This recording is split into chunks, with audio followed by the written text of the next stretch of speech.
là, Pissandon, plein urinal, se asseyait à table et commençait son repas par quelques douzaines de jambons, de langue de bœuf fumée, de boutargue, d'andouille et tel autre avant-coureur de vin. Cependant que 4 de ces gens lui jetaient en la bouche, l'un après l'autre, continuellement, moutarde à pleine pelletée, puis buvait un horrifique trait de vin blanc pour lui soulager les rognons. Après, mangeait, selon la saison, viande à son appétit, et lors cessait de manger quand le ventre lui tirait. À boire ne mettait point de faim, car il disait que les bornes de boire étaient, quand la personne buvant, le liège de ses pantoufles enflait à hauteur d'un demi-pied, puis se lavait les mains de vin frais, se curait les dents avec un pied de porc, et devisait joyeusement avec ses gens. Voilà de ton héros, ton géant. C'est fort édifiant, mais cela n'est rien encore.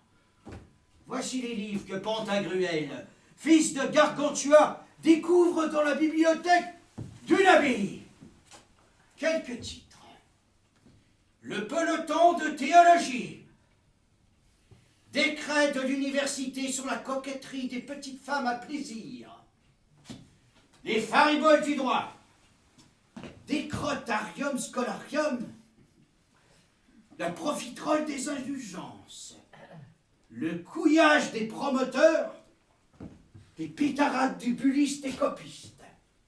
Traité de la mollesse par Maître Brulfer, docteur de la faculté de Paris.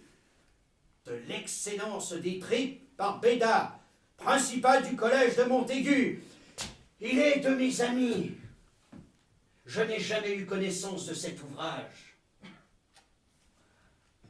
La ratière des théologiens, la croquignole des curés, les simagrées des pucelles, le cul pelé des veuves. Ce n'est pas là la bibliothèque d'une abbaye. Moi je dis obscénité, impiété, blasphème, sacrilège, hérésie.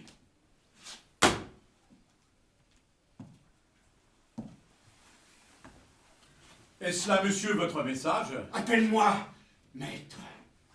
Mille pardons.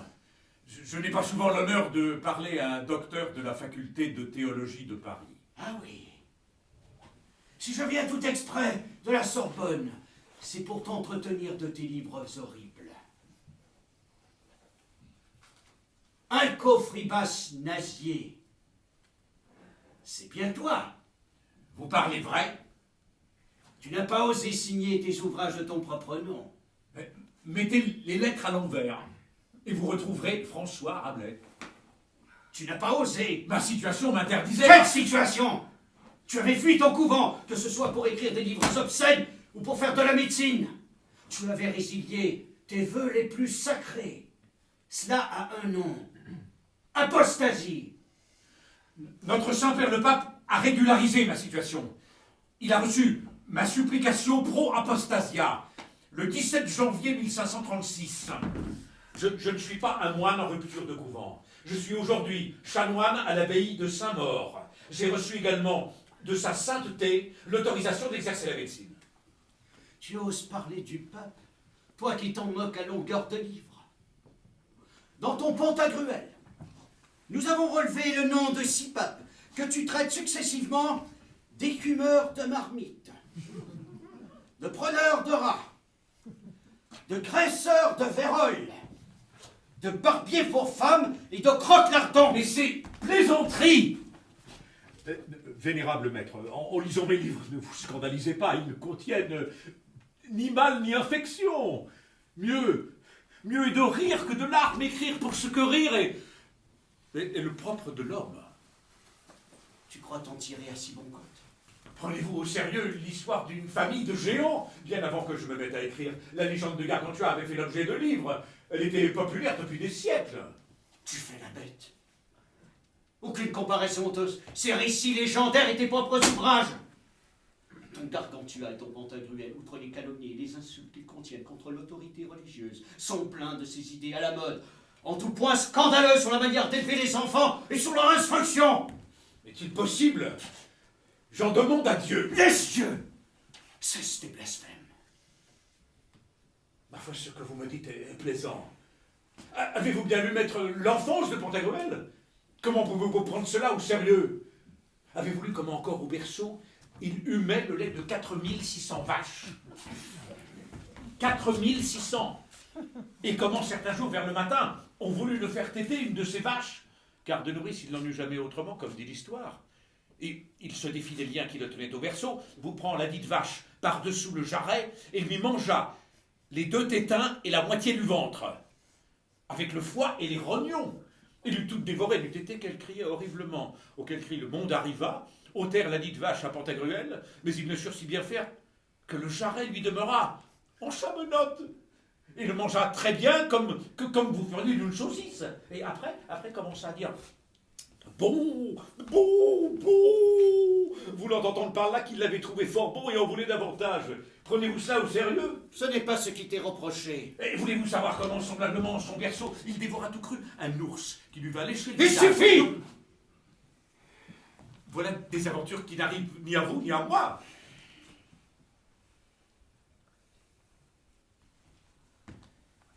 Pourquoi me reprocher une histoire inventée?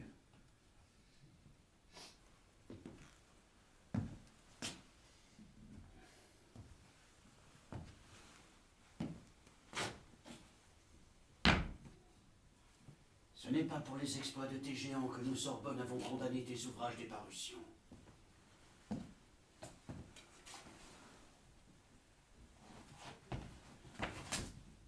Et tu le sais bien. Tu te sers de la couverture du rire, mais des idées perfides pullulent. Tes héros étudient les langues anciennes, ce qui est fermement condamné par la faculté. Ils lisent la Bible en hébreu et en grec. Ils disent que la Bible en latin est une mauvaise traduction et parlent de la refaire. Ils ignorent volontairement les commentaires obligatoires des savants pères de l'Église et font eux-mêmes leurs propres commentaires.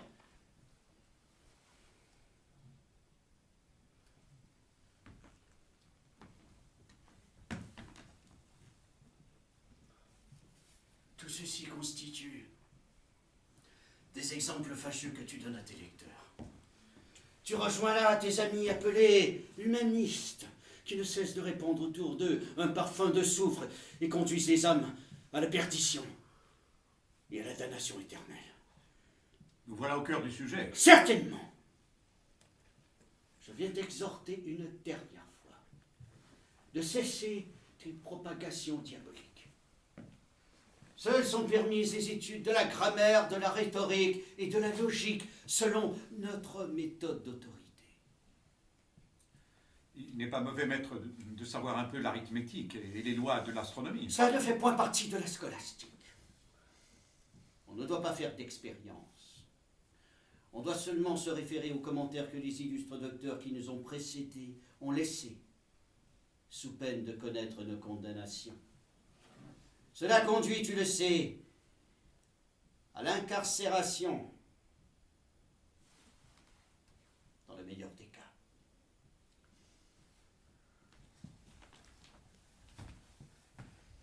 Suis-je maître, parmi tous mes amis, le plus condamnable? C'est le plus obscène! Mais tu es celui dont les livres se vendent le plus. Je songe et je frémis à cette seule pensée, à ton abominable figure de moine qui se trouve dans le Gargantua, ce frère Jean des Entomeurs. Est-ce là un nom de chrétien? Mais Entomeur signifie clairement Hachi. Frère Jean du Hachi. Ainsi nommé, car il se bat si vaillamment que c'est en Hachi qu'il réduit les ennemis de la paix, les ennemis de Dieu. Il se bat comme un soudain et boit comme une éponge. Il est vrai qu'il déclare préférer au service divin le service du vin. Mais au chapitre 27, je crois. C'est encore plus de choses. Il ose faire des plaisanteries à propos des cuisses des femmes. Cela est encore vrai. Ah, vous avez très bonne et excellente mémoire. Il pose à Gargantua une énigme, à savoir pourquoi les cuisses des demoiselles sont toujours fraîches. À quoi la réponse est que... Primo... Satan! Et quoi, maître, sérieusement, sont cela vos griefs d'accusation? Je ne vois là que franche et bonne chronique pour exciter le monde à rire. La forme n'en est pas nouvelle. Trouvez dans mes livres quelques joyeuses plaisanteries sur les serviteurs de Dieu, je vous l'accorde. Mais Gargantua et Pantagruel, tous géants qu'ils sont par la taille, se sont encore infiniment petits devant le Très-Haut. Et Gargantua n'enseigne à son fils Pantagruel rien moins que servir, aimer et craindre Dieu. Ce qui signifie sois serviable à tous tes prochains et les aime comme toi-même. N'est-ce pas le commandement de Jésus-Christ? Tu fais encore la bête. Sous la plaisanterie de tes livres, cours l'hérésie. Tes attaques contre les personnes sont précises. Nous pouvons le prouver. Et nous le prouverons. Oui, vous le prouverez, j'en doute pas. On trouve toujours quelque chose lorsque l'on cherche bien. En ce cas, je peux moi-même vous montrer dans mes livres tout ce que l'on peut y voir. Si cette Sorbonne que j'écris était la vôtre, ainsi vous seriez directement représenté dans mes livres, vous. Pantagruel à Paris se rendit en Sorbonne. Il tint contre les théologiens. Ça serait vous. Par l'espace de 6 semaines, depuis le matin 4 heures jusqu'à 6 heures du soir. Et notez que la plupart d'entre eux, dont vous, prirent le mort aux dents. Mais malgré leur latin et leur raisonnement de logique scolastique, il les rendit tous honteux, vous, et leur montra visiblement qu'ils n'étaient dans leur longue robe que veaux enjuponnés. Ah, vous, encore vous, je conçois ce que cette plaisanterie pourrait avoir d'outrageant si c'était vous. Vous, maître Janotus de Bragmardo, vous, maître Jousse Bandouille, vous, maître Tubal Holoferne, allons donc. Ou bien c'est encore vous-même qui argumentez sous l'un de ces longs personnages, in modo et figura. En ce cas, voici de votre latin.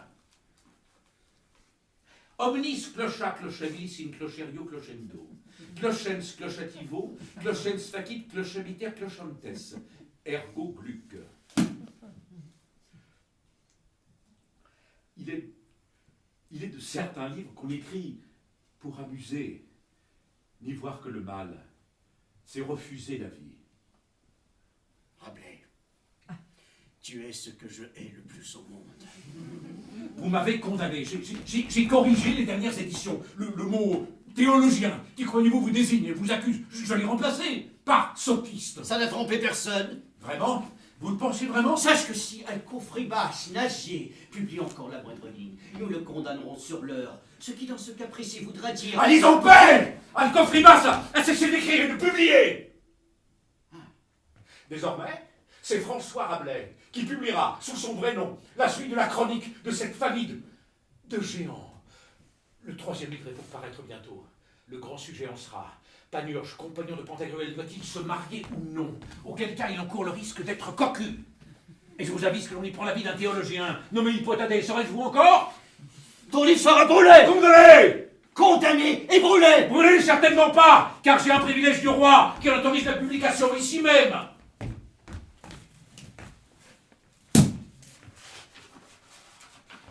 Pour ce qu'avons, audit suppliant, donné privilèges, congés, licences et permissions, de faire imprimer et mettre en vente les faits héroïques de Pantagruel, commençant au 3e volume, avec pouvoir et puissance de corriger et revoir les 2 premiers, et les faire mettre en nouvelle impression et vente. François Ier! François Ier! Mais le roi n'a pas tous les pouvoirs. Il est un pouvoir encore plus puissant et qui le restera. Attends seulement que le roi parte en quelques campagnes et que... Remettez-vous, maître, vous préparez un coup de sang. C'est le médecin qui vous parle. Votre œil. J'y vois la nuit la plus épaisse.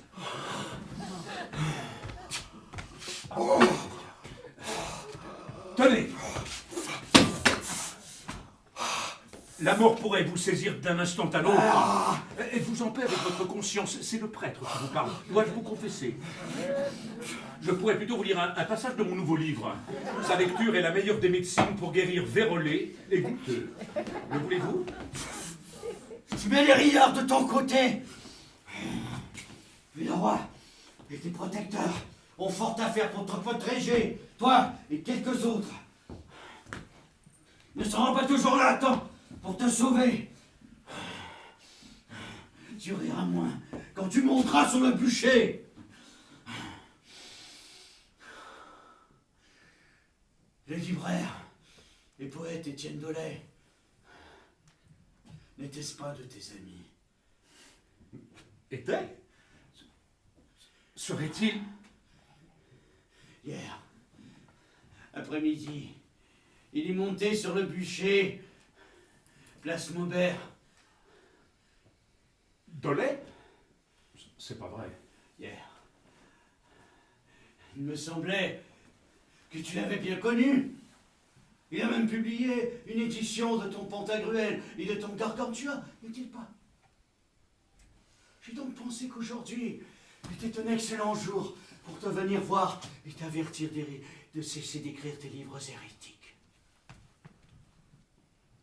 Je ne suis pas fâché de t'avoir appris moi-même la nouvelle.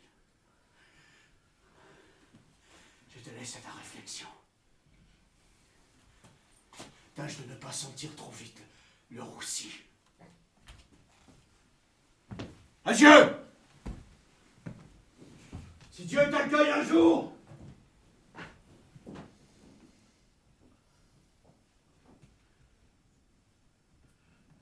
Étienne?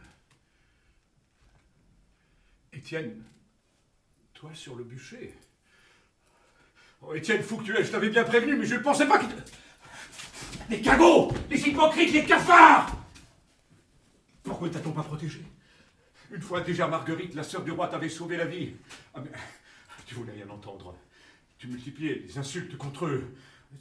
Ainsi donc, Un privilège du roi ne suffit plus. Tu en avais eu un pour ouvrir ton imprimerie à Lyon. Tu n'as pas su t'arrêter, voilà pourquoi. Mais moi, je ne veux pas aller si loin que le bûcher. Oui, je publierai le tiers livre. Mais c'est docteur Saint-Cypor le Soufre. Tout à l'heure, je l'ai bravé. Je l'ai tourné en ridicule. En vérité, je ne croyais pas l'épée si près de ma tête. L'ouvrage est déjà sous presse. Alors partir tout de suite. Mais où? Ce poste de médecin à Metz, je vais le prendre. Pas sans écrire d'abord à Monseigneur du Bellay, l'évêque de Paris.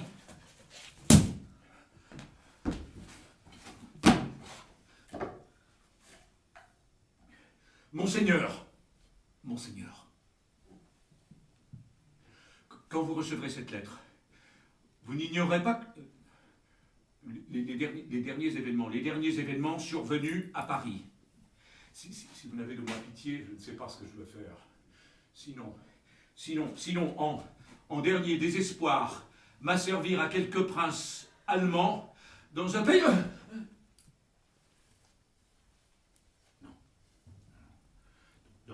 M'asservir à quelques princes allemands dans un pays où la sagesse est moins persécutée qu'ici. Il y a 3 ans, mourut en Pologne Copernic, disant que de toutes les haines, il n'en est pas de plus grande que celle de l'ignorance contre le savoir. Depuis que je connus ces paroles, je ne cesse d'y penser chaque jour. Je pars pour Metz, où un porteur pourrait me trouver de votre part si vous étiez en bon vouloir de me faire quelque aumône. Votre très humble serviteur, François Rabelais. Mais François! Clément, toi ici? Oui, moi ici.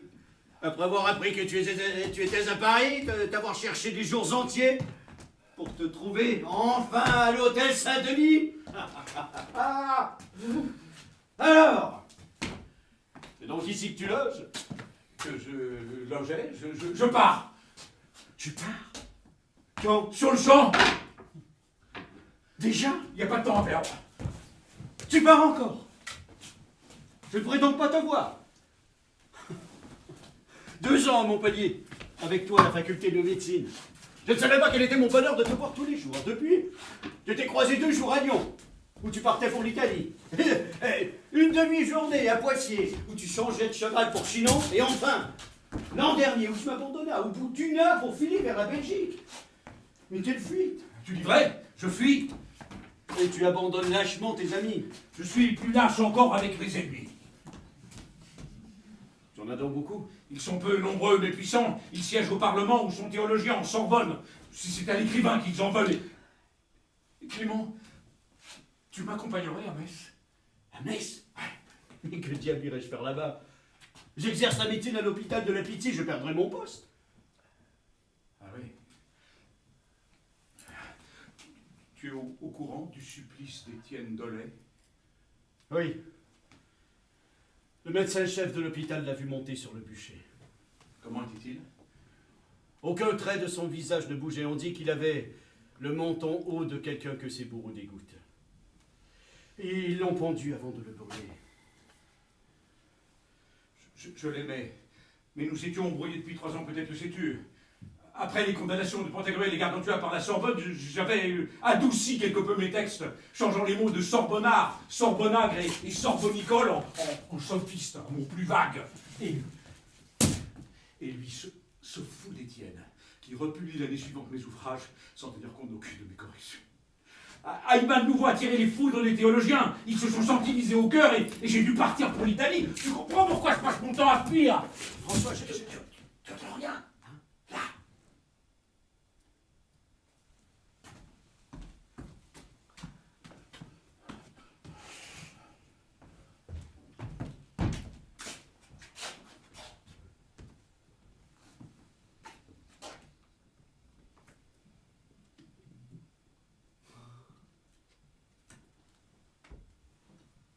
François, Personne ne t'a suivi? Dans l'escalier? mais personne. Mais tu te caches comme un malfaiteur, mais quelle folie! Quelle est cette existence que tu mènes? S'il faut fuir pour avancer, je fuis. Si c'est ça la vie d'écrivain, cesse d'écrire. Fais ton métier. Je t'ai connu médecin-chef à l'hôtel Dieu, de Lyon. Comment pourrais-tu aujourd'hui accéder aux postes les plus importants si chaque livre que tu écris te fait condamner? Clément, ouvre les yeux! Les progrès qui s'accomplissent aujourd'hui ne se limitent pas seulement à la médecine. Enfin, le voile se lève sur les années d'obscurité. J'ai la chance de naître à ce moment-là. Que faire? Cacher cette chance? Écoute, François, je suis ton ami. Mais mon père aussi était mon ami! Un avocat capable de discernement. Il m'a placé dès mon adolescence au monastère. Et j'aurais passé 40 années dans la solitude et l'abrutissement de mon cerveau. Si, à 26 ans, je n'avais eu la bonne fortune d'être remarqué par un moine érudit pour mes dispositions d'esprit. Il a travaillé tant qu'il a pu à décrasser mon latin d'église, à vider ma cervelle dans de gloses inutiles et à m'enseigner le grec. Oui, c'est vrai, c'est grâce à cette seule rencontre que mes progrès sont rapides. Me voilà bientôt capable de fabriquer des vers dans la langue d'Homère. Les plus exécrables, j'en conviens. Je lis Erasme et ses commentaires sur l'Évangile. Je me passionne et j'avance dans ces études nouvelles. Et voilà que sur ordre de la faculté de théologie de Paris, on interdit l'étude du grec dans tout le royaume, au nom de cette ignorance bénie qui passe pour vertu chrétienne. Je change d'abbaye. Je vais jouer la protection d'un évêque, les bénédictins m'accueillent. Et on me rend mes livres. J'étudie plus encore. Je m'intéresse à la médecine. Il me faut étudier dans une université. Je pars pour l'université. Ta première fuite? Mais sans cette fuite, je ne t'aurais pas connu. Et si j'avais demandé la permission, on m'aurait refusé. Fallait-il me soumettre? Donc, je m'évade de ma gloire natale, des Orphis et du Bréviaire. À Paris, je troque le froc de moine contre l'habit de prêtre séculier. Délit d'apostasie, poursuite.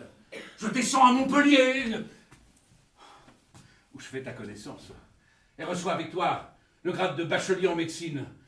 Nous préparons la licence avec toute notre ardeur, tu te souviens? Et je suis chargé de conférences sur Hippocrate, que je commande directement sur le texte grec. On se presse pour t'entendre. Et déjà, nous voilà repérés par la faculté de théologie. Puis encore, tu te souviens, le jour où nous disséquons un pendu, avec nos viscères plein les mains, nous voilà maudits. Fallait tout arrêter. Ou partir. Je pars, exercer la médecine à Lyon, bien que mon état de prêtre me l'interdise. Et grâce à cette fuite, je rencontre savants et lettré, je festoie avec Marot, Budet, Dollet. Autour de tables bien garnies, je publie des opuscules médicaux. Et le désir me vient d'être écrivain. Je veux retrouver dans mes livres la verve et la truculence de nos repas bien arrosés. Je m'empare d'une légende à la mode et j'écris l'histoire d'une famille de géants que je dédie aux grands buveurs de vin. J'écris en passant quelques critiques à peine déguisées contre l'ignorantisme et ses valets. Et en quelques jours, 2 éditions s'envolent. Me voici devenu Alcoff Ribas, écrivain célèbre de Lyon à Paris. Le roi dit-on sourit, les humanistes applaudissent, mes malades rient. Et la Sorbonne se déchaîne contre moi. On me conseille de partir pour l'Italie accompagner mon protecteur, Monseigneur du Bellay, en qualité de médecin, et je pars. Mais je continue à écrire. Je rentre à Lyon et je publie Gargantua. Le livre étant la renommée d'Alcoff Ribas au-delà de toute espérance. Je vais enfin jouir de ma considération nouvelle, d'un peu d'argent, de tranquillité. Une semaine n'est pas achevée qu'on condamne les partisans de l'Église réformée. Et comme dans mes livres, je n'ai pas manqué de brancarder le pape, je crains que l'on me prenne pour l'un d'eux. Et je pars, je m'enfuis en Poitou.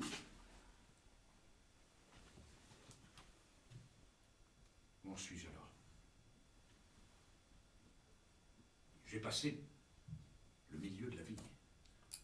J'ai tout réussi et tout raté à la fois. Étudiant brillant, mais brouillé avec son église. Médecin cité comme l'un des meilleurs de France, mais à qui son clergé refuse le droit d'exercer. Écrivain célèbre, mais sans argent et persécuté. Que faire? Qui voir? Quel protecteur? Le plus influent, sans doute. Mais l'est-il suffisamment pour me protéger des censeurs dogmatiques? Ou laisser tomber tout mon labeur, c'est encore possible? Et vivre sans histoire? Oui. Peut-être te fixer. Redevenir médecin. Quoi? Quoi? J'aurais pris tous ces risques pour rien. J'abandonnerai tous mes amis qui continuent à se battre pour le libre examen des textes de la Bible, pour les études menées avec discernement. Quoi te dire? Et voilà, Clément, la crise que je traversais alors. Mais écoute, je me suis attelé au tiers-livre, qui paraît bientôt, avec privilège de Sa Majesté François Ier. Et te l'avouerai-je, jusqu'à ce soir, je croyais la bête de l'ignorance engourdie et les bûchers éteints. Il se rallume, et je fuis pour mettre de la distance entre les bras vengeurs des théologiens et ma main, qui va encore être capable d'écrire. Mais pourquoi écrire encore?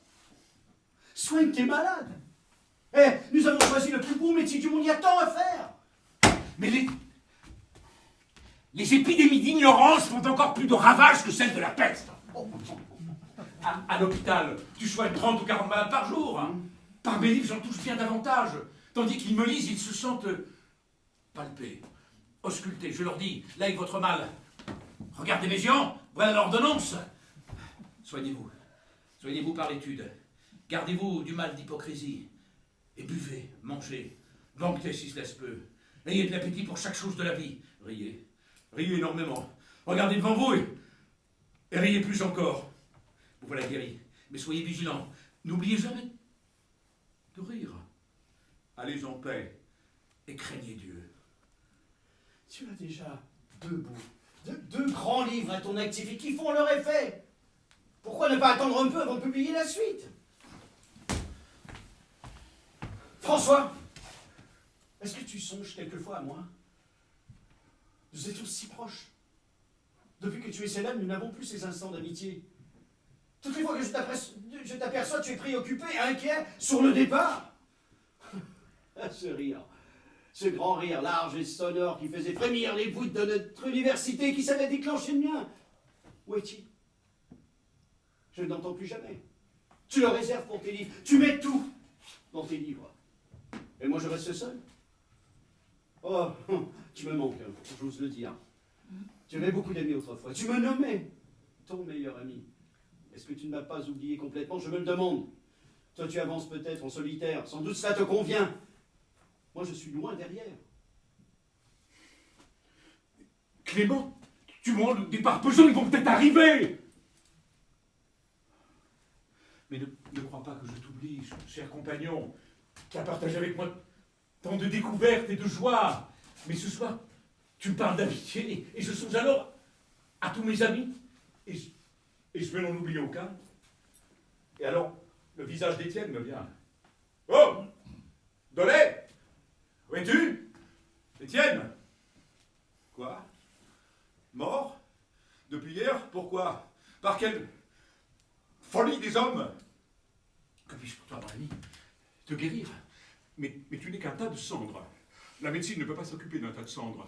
Si j'éternue seulement, tu te disperses aux quatre vents. Je ne peux rien pour ton corps. Dieu peut pour ton âme. Moi, je peux pour ta mémoire. J'en fais le serment. Cette sottise qui a eu raison de toi n'aura pas raison du monde. Je la poursuivrai. Je la dénoncerai partout et toujours. Ta mort me l'ordonne. Cagot! Escargot, hypocrite, sarabovite! Cafard, frappard, botineur et autres sectes de gens qui sont déguisés comme masques pour tromper le monde! Vous voilà articulant, monarticulant, torticulant, culottant, couilletant, diabliculant, calomniant. J'en pousse à bord. Et j'apprendrai à ceux qui me lisent à fuir vos pièges et à haïr vos grimaces.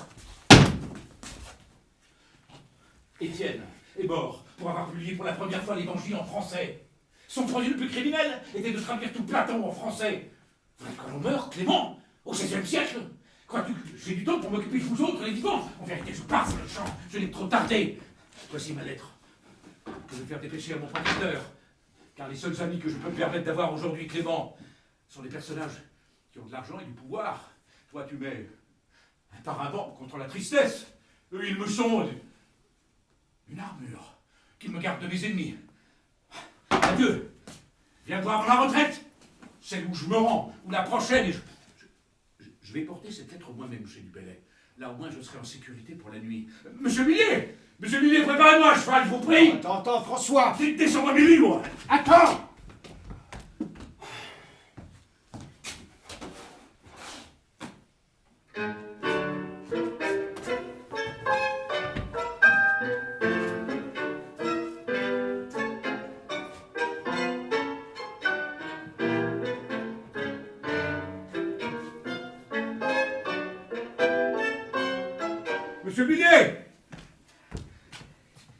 Monsieur Millet, je vous en supplie, ce cheval.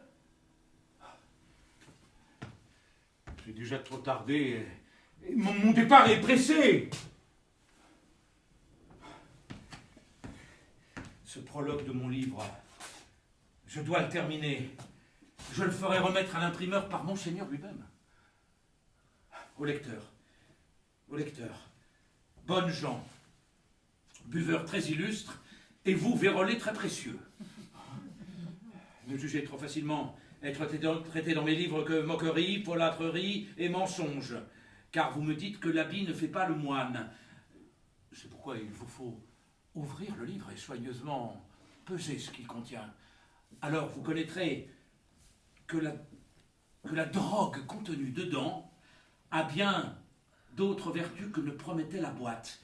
C'est-à-dire que les matières ainsi traitées ne sont tant folâtres que le titre au-dessus le prétend. Car en cette lecture, vous... Non, il manque. Non. Car en cette lecture,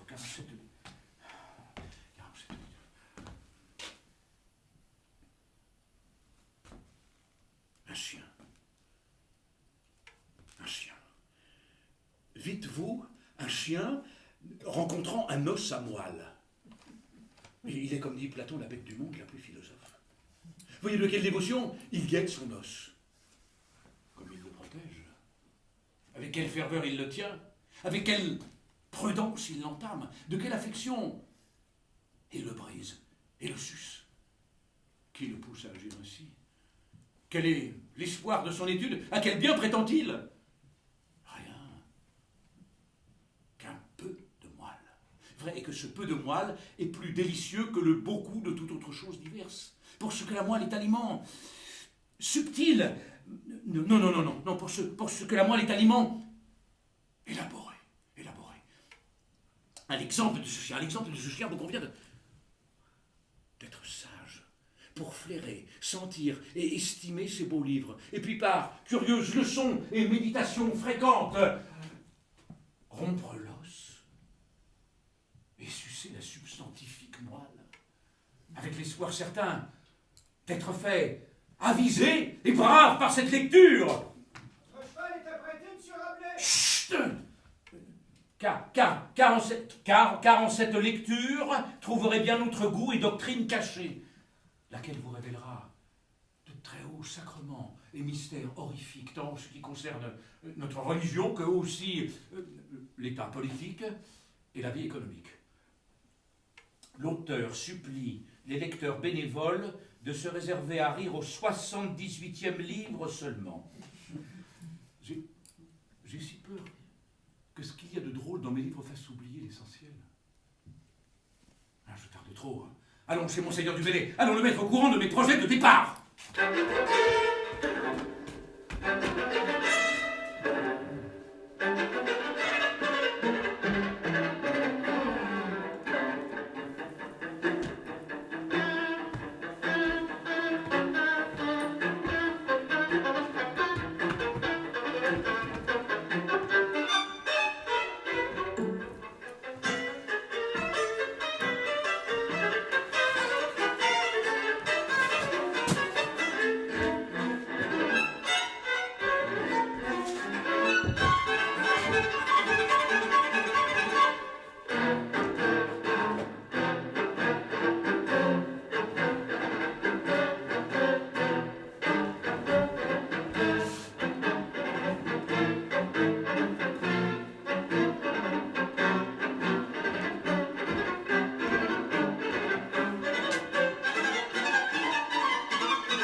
Monseigneur. Le prince de Grattel. Monseigneur. Et le vicomte de Morpiaille. Monseigneur. Oh, Rabelais. Oh, je m'amuse. J'arrive.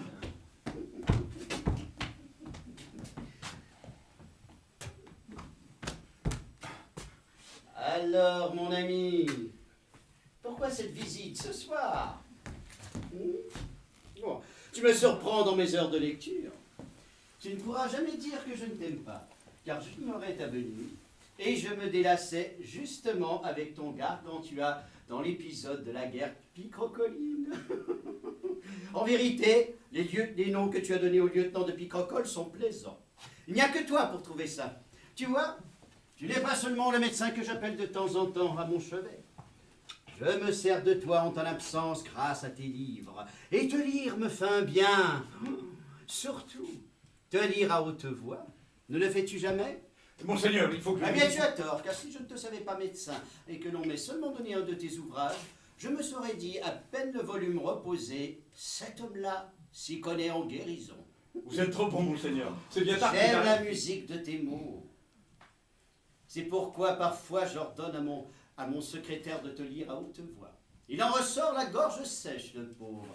Et nous faisons monter alors une carafe de vin, du meilleur. C'est, je crois, recommandé par tes ouvrages.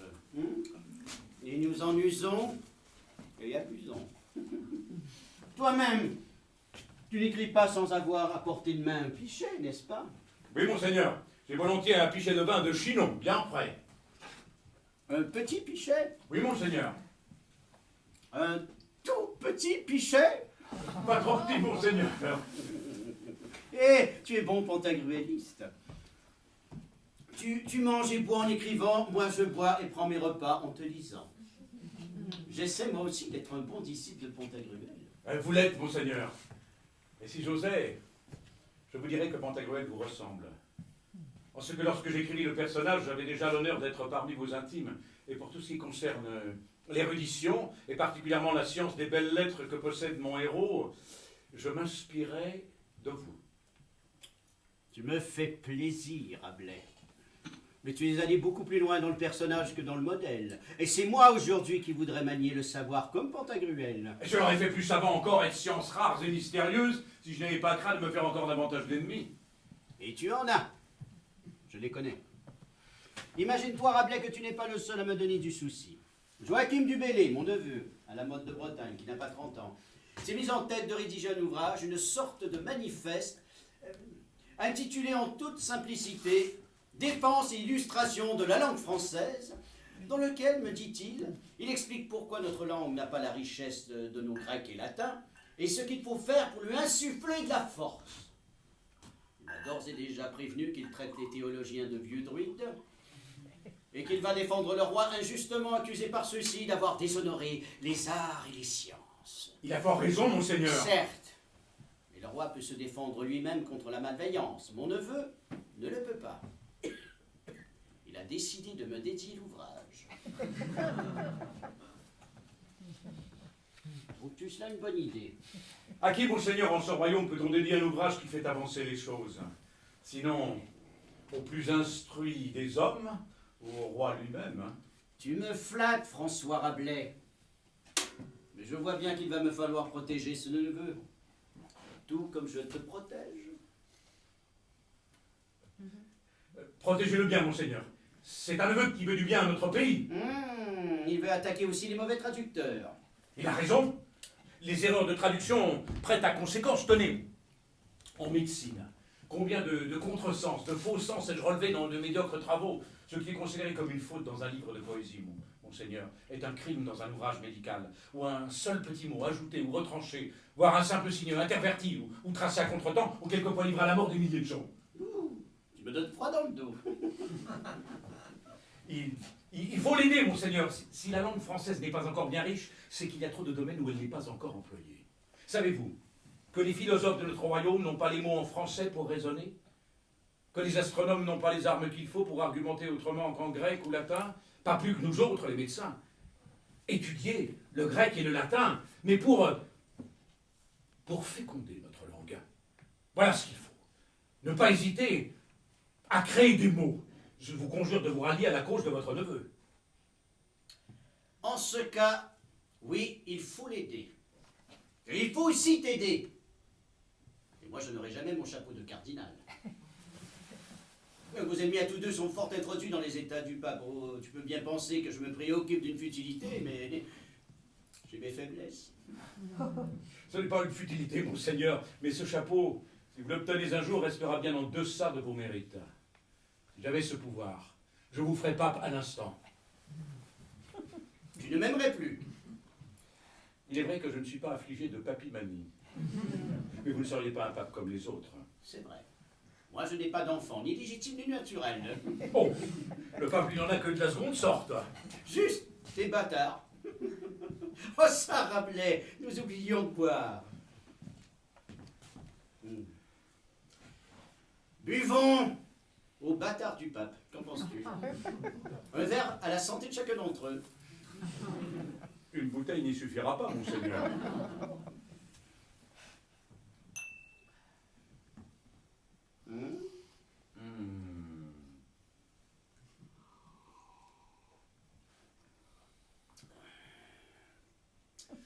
L'art de célébrer la boisson se perd.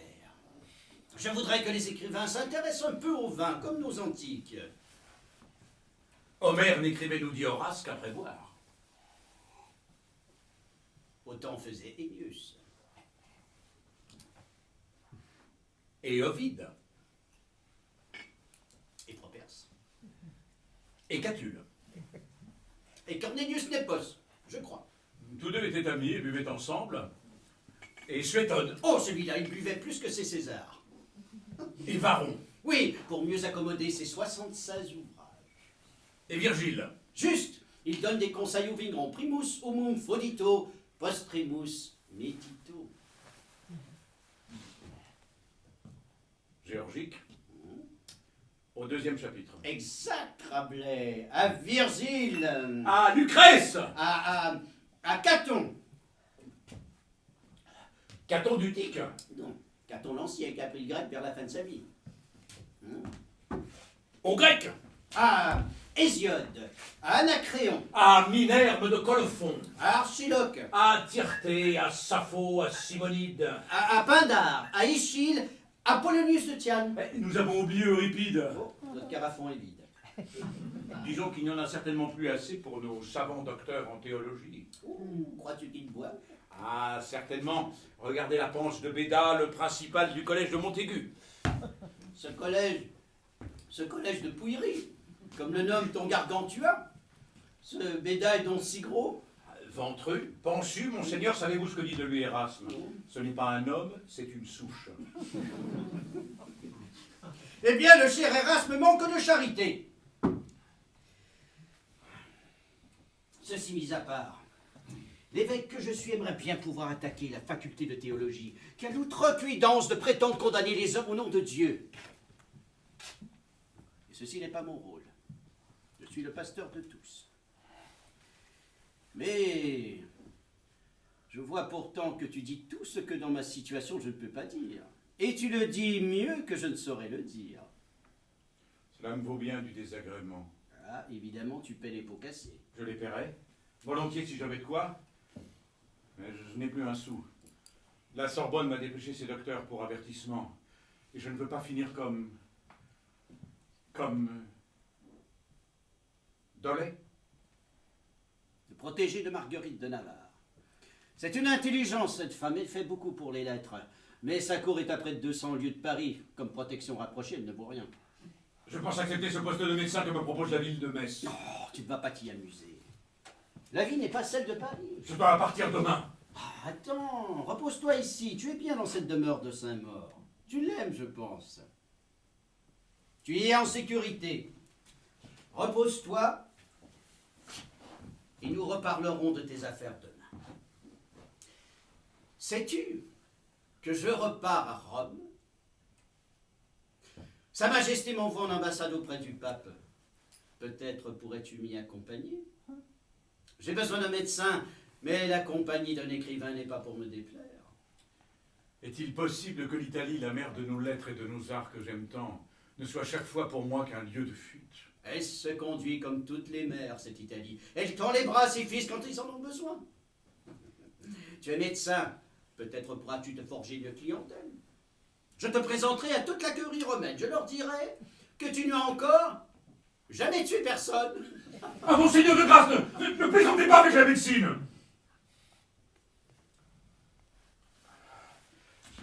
Ce n'est pas que je cherche à protéger la corporation des médecins, mais la médecine, voyez-vous, s'adresse à l'homme et à la connaissance de lui-même. Et c'est ce qu'il y a de plus beau au monde, connaître l'homme. C'est aussi le projet de nos belles lettres, le projet de nos humanistes. Est-ce que dans humaniste il n'y a pas homme? C'est pourquoi, je te rappelle, et je te répète que je me chargerai volontiers du médecin et de l'écrivain. Ne m'en veux pas si je t'ai froissé. Vous ne m'avez pas froissé, monseigneur. Mais c'est simplement que je me répète ces choses à moi-même souvent. Et tu fais bien. Tu soignes les corps, ce que tu écris réchauffe les cœurs, et moi, je suis chargé du reste.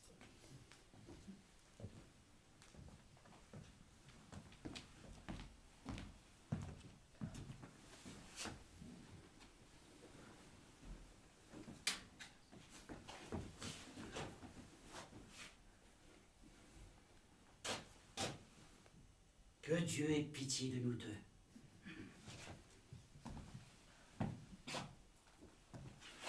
Bonne nuit, hein, coffribas.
François Rabelais, né en 1494 à la Devinière près Chinon, c'est bien toi, hein? Oui, c'est toi, je te reconnais. Moine en fuite, prêtre, père de 2 fils naturels, médecin sans autorisation, écrivain qui se cache sous le pseudonyme d'Alco Fribas, nazier pour des publications obscènes et impies, assassin de la vraie religion de Jésus-Christ.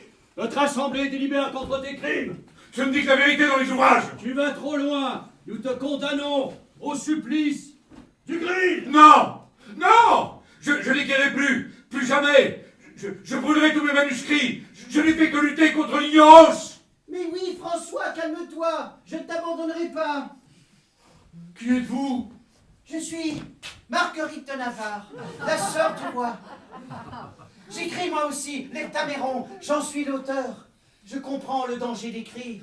Vous ne pouvez pas me protéger, vous n'avez pas pu sauver le lait. Mais lui est allé trop loin, mais j'en ai sauvé d'autres qui, comme toi ou comme Marot, savent qu'on ne peut pas encore tout dire, tout écrire.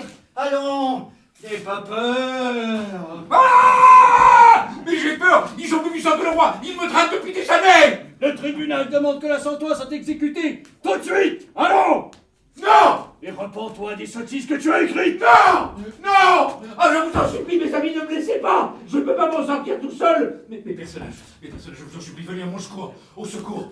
Gargantua, frère Jean, Pantagruel, Panurge! Ben voilà!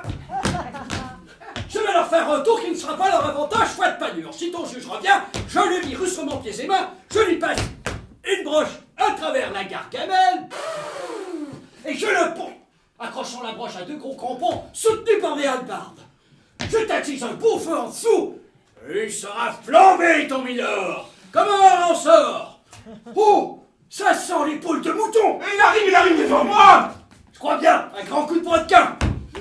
Personne pour venir à mon secours! Mes amis, je vous en supplie, ne me laissez pas! Oh, si mes personnages ne sont pas capables de venir, je vous en supplie que quelqu'un vienne à mon secours! N'importe qui, mais quelqu'un! Je vous en supplie, T'es quelqu'un! pas ici, pendu. Je viens pour la dissection. Ah, mais laissez-moi tranquille! Allô, laisse-moi faire. Nous allons voir ce que tu as dans le ventre. Tu sais ce que c'est, tu as déjà disséqué toi souvent. Mais j'ai dit c'est qu'il est mort, mais moi je suis vivant! Non, tu es mort. Un mot. Où es-tu passé? Mais j'ai dit c'est Où qu'il est es-tu mort! passé? Je suis vivant! Vivant! Ah, je vous en supplie, mes personnages, ne m'abandonnez pas! Mes personnages, je vous en supplie. Panurge, tu dois revenir, je t'en supplie, sois courageux pour une fois, tu peux me sauver, Panurge! Ruth Frastring Sormunstrot, le devinière Prechino, Bouikalmukmunok, Delman Plistik, du Joxt, Lupanard, Ne me laisse pas! Le roi, il faut que j'aille trouver le roi! Votre Majesté, laissez-moi passer, je vous dis! Il faut qu'il m'entende! Il faut qu'il se retourne! Ah! Sire! Ah! François, je vous en supplie! Ah! François, je veux pas être coupé en morceaux! Du Bellay peut m'aider! Qu'est-ce qui t'arrive? Aide-moi à le trouver. Mais qu'est-ce qui t'arrive? Le cardinal du Béné est à Rome. À Rome? Il est parti sans moi, il avait promis de m'emmener. Bien sûr. Mais j'y suis allé à Rome avec lui plusieurs fois. Mais c'est du passé. Cette fois, il est en conclave avec les autres cardinaux. Ils vont élire un nouveau pape. Ah bon? Alors je vais partir pour Metz. Réveille-toi. Tu as passé près d'une année à Metz. Pourquoi veux-tu y retourner? Hé, tu te souviens? C'est au moment de la publication du tiers livre, il y a près de 6 ans. Et tu fais un cauchemar, François, mais réveille-toi. Je rêvais que...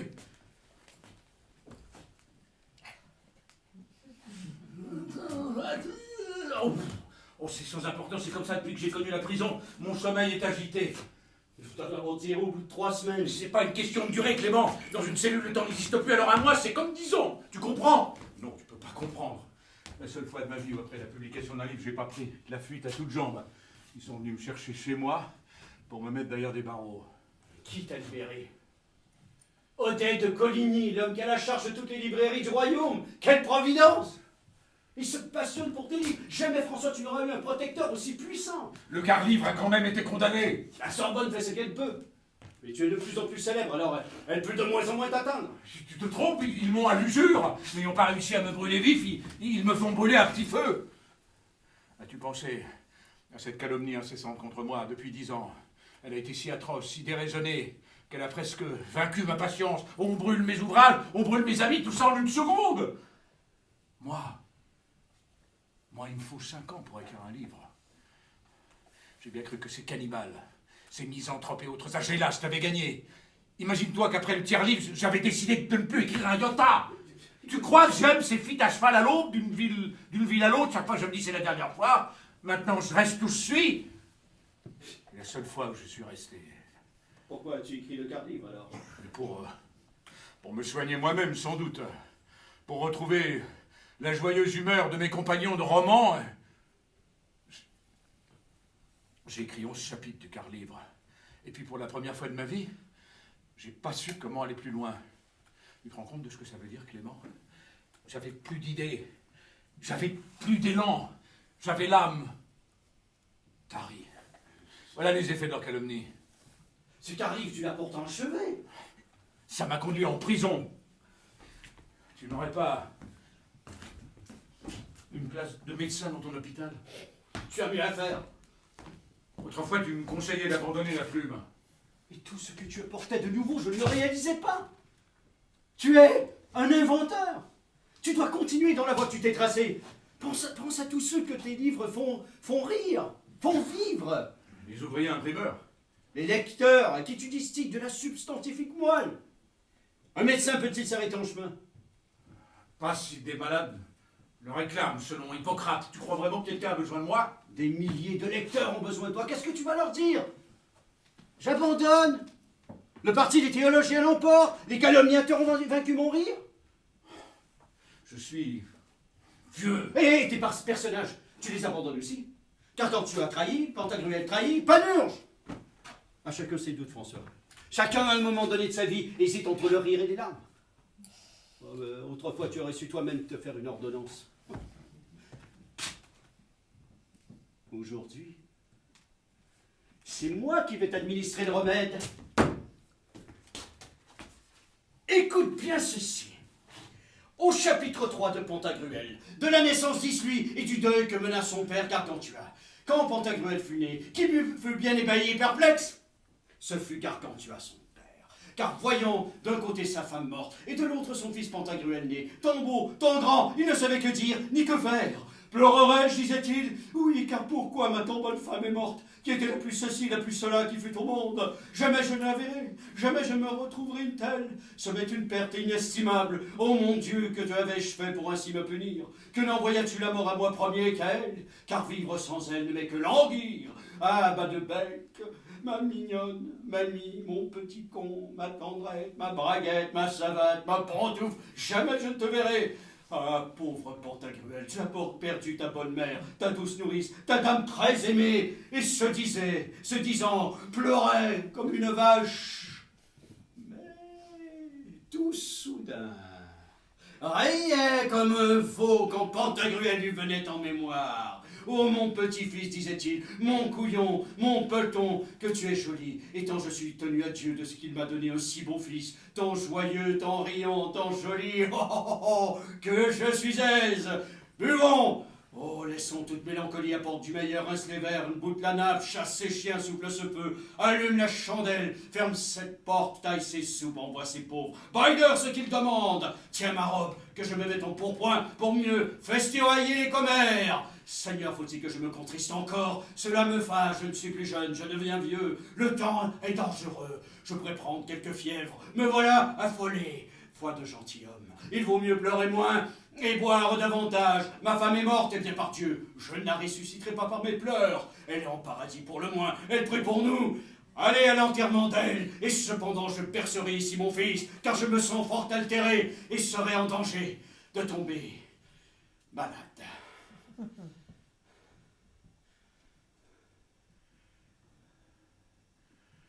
C'est vrai, c'est... Tu te sens déjà mieux, on dirait. Serais-tu sur la voie de la guérison? Tu sais, j'aime beaucoup retrouver mes personnages. Tu as mis ta force en eux. Ton incroyable santé, François, car toi aussi tu es un géant, un bâtisseur. J'ai voulu bâtir avec des mots, Sais-tu quel mot j'ai inventé? J'en ai inventé par dizaines. Mais pas de n'importe quelle façon. Je les ai forgés à chaud. Du grec et du latin, par exemple. Par exemple, la catastrophe. C'est un bruit d'écroulement de rochers sur soi. Et ça veut précisément dire des malheurs qui s'abattent sur toi. Je pourrais un jour te faire la liste de ces mots que je pétris dans la matière des sons et qui, j'espère, perdureront dans notre langue, seront employés par des générations futures. Et ça te vient? Dans la fièvre du récit, j'échappe des lambeaux de sons qui passent. Inna, veuf, fin, tac, trou, gros, mago, et je ne sais quel autre vocable qui deviennent des mots de gueule, des mots de sinople, des mots d'azur, des mots dorés, paroles piquantes, paroles sanglantes, paroles horrifiques. Et là-dedans, je m'y retrouve, je les essaie dans le brouillon de mes livres. On va faire un dictionnaire. Donc peut-être, moi je n'ai plus le temps. Tu veux dire que tu te remets au travail? Oui. Mais quelque chose a changé. Moi j'étais en prison, mais c'est eux qu'il faudrait arrêter, tu comprends? Car ce qu'ils ont fait envers mes livres, ils le feront envers les hommes. Quand les rats s'abattent sur le navire, il faut les jeter par-dessus bord. Sais-tu comment se dit calomnie en grec? Diabolé. Diable. Oui, ces calomniateurs sont mes diables privés. Eux lisent mes ouvrages. Mais comme ils voient le monde en fervent appétit de les voir et lire aussi, ils s'efforcent d'en dégoûter le plus grand nombre par leur calomnie. Parce que tu crois que les docteurs de la Sorbonne lisent tes livres jusqu'au bout? Mais avec la plus grande attention, ceux qui m'ont envoyé en prison m'ont attaqué sur des points de détail précis, des mots, leurs interprétations possibles, sans prouver quoi que ce soit d'ailleurs, car en écrivant, je me méfie. Mais à quoi bon? Ils m'ont arrêté sans raison. Aujourd'hui, c'est moi qui leur donnerai des raisons. Ah, ils regretteront de m'avoir laissé partir ces matagos. Oh, fais attention tout de même. Tantôt tu me presses d'écrire, tantôt tu veux me retenir. Ah, nous ne te sauverons que tant que nous le pourrons. Mais c'est la guerre, Clément. Il faut prendre les armes contre la bêtise qui, telles les armées de Picrocole, s'apprêtent à fondre sur le pauvre monde. Mais Picrocole a trouvé devant lui Gargantua, qui fort heureusement est un géant. Mais toi, Moi?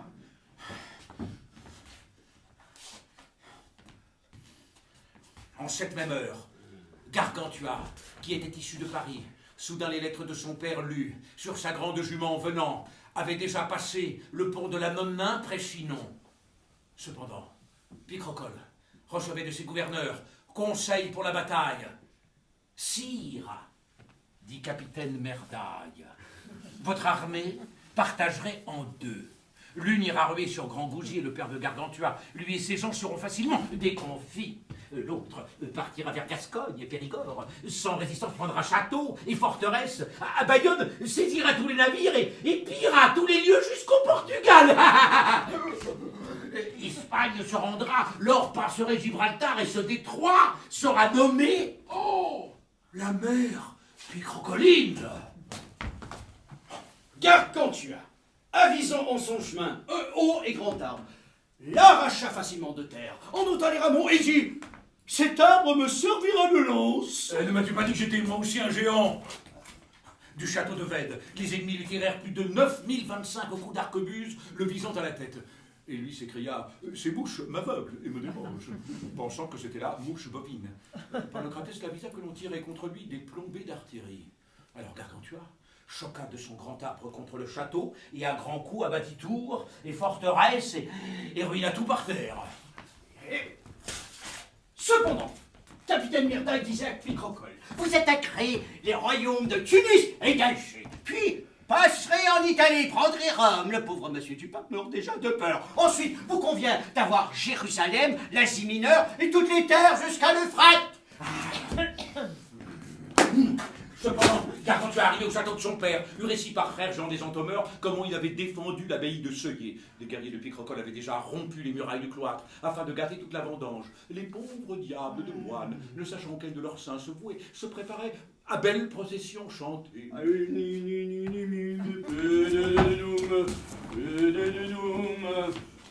Oh.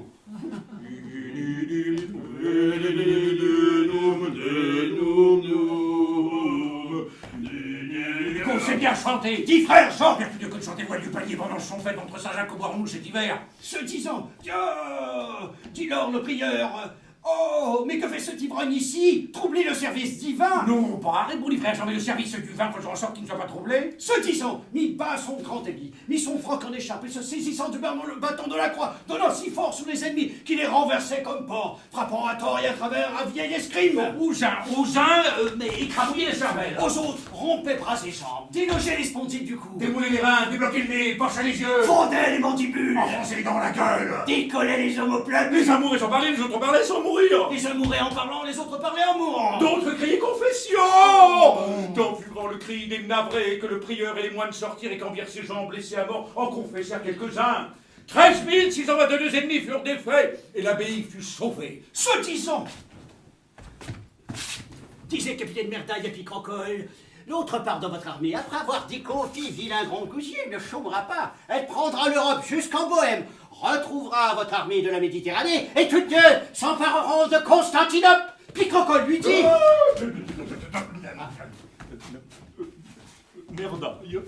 Merdaille, Oui. pour vous récompenser, je vous donne la Palestine et la Syrie. Oh, sourions, dit un vieux gentilhomme.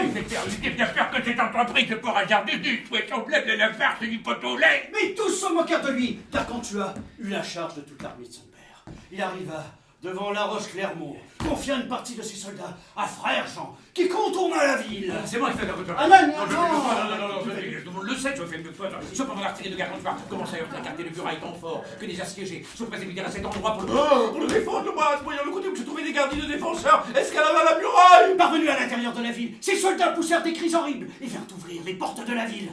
a donc connu Picrocole que la situation était désespérée et il prit la fuite. Car quand tu as réuni les ennemis des armées, et dit, Ne voulant changer la bonté héréditaire de mes parents, je vous absous et renvoie franc et libre comme avant. Mais si je considère, comme Moïse et Jules César, qu'il faut pardonner à chacun, je punirai néanmoins les auteurs de rébellion. Et il se fit livrer les conseillers de Picrocole. Aucun mal ne leur fit, sinon qu'il les ordonna pour tirer les presses de son imprimerie, laquelle il avait nouvellement installée. Et Picrocole lui-même. Picrocole, il est à présent pauvre gagne-denier à Lyon. Toujours aussi colérique, il guette sans cesse le ciel, espérant, selon une prophétie, que son royaume lui sera rendu à la venue des coccygrus. Les coccyx quoi? Grue. Oui, cela revient à dire que Picrocole attend qu'au volatile il pousse des dents. Oh, et Gargantua. Gargantua, il est retourné au château de son père. Et il joue au flûte, à la prime. À la Bolle. À Colin-Maillard. Au cocu, À la Charte-Virade. à qui fait l'un fait l'autre. Au Tric-Trac. Aux dames, à cochonnet va devant. Au Bourri-Bourrisou. À compère, prêtez-moi votre sac. À la couille de bélier. Au croque-madame. À clean musette, à la bête à deux dos, au poirier, à je te pince sans rire. À Pain-Pompé. À la truie, À ventre contre ventre. à Saint-Côme, Je te viens j'adorer. et au Sapifou, À la migne bœuf. À la crosse au piston. À monte les chelets. Au cantignol. à cul salé, À fine moutarde. À la grolle. à la grue, Au pétard. aux alouettes. Au cyclone. Lavez la coiffe, madame.